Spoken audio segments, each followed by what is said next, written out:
Milemba. Thank you, Honorable Speaker. I think this is a very great opportunity from the President and the Honorable Raila Odinga to call out Parliament. And this is a great opportunity for the 13th Parliament to take this opportunity to actually deal with the elephant of corruption. You don't underrate when Raila Odinga stands up and says something. You don't underrate when President Ruto rises up to say something.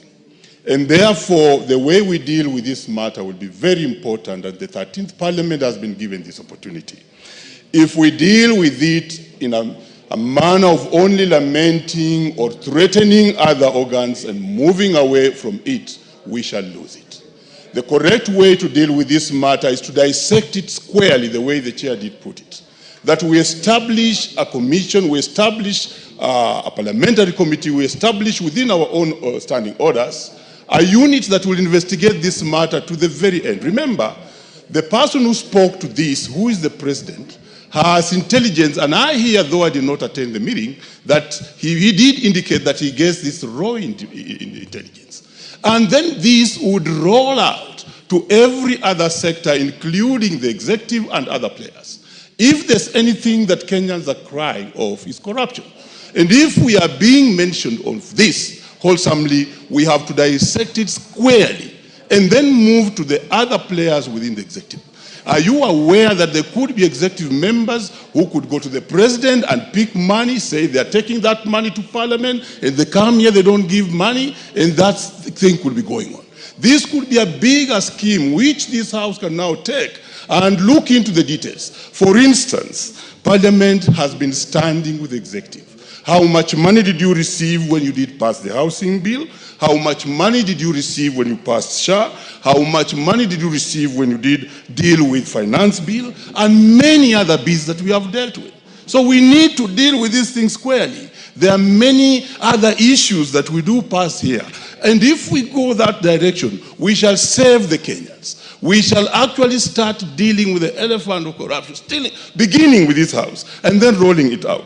I am also sad that there's unconstitutional statements that are being pronounced very quickly. Look at this. We need to defend the Constitution and the independence of this House. When you talk about the lack of Senate's role in counties, mark that. It needs to be dealt with by this House. When you talk about CDF, I don't want to belabor on this one because it has been thoroughly flogged. But look at this. There's another one flowing down ourselves, that we need to devolve education. Look at what health is happening. And it also came from the two leaders. I think it was Raila Odinga that we devolve education. Health is dead. We are now speaking of devolving education to the counties. We shall not have education. So this is a very good opportunity. But look at this. Independence of the House. Time is up. Give him 30 seconds.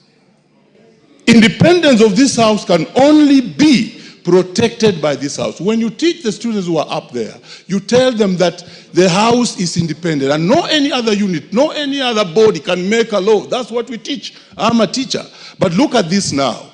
How many bills are we getting being referred back to the House under the article which requires that you raise 2/3 majority? Those are issues that this Parliament must now stand on and make good law.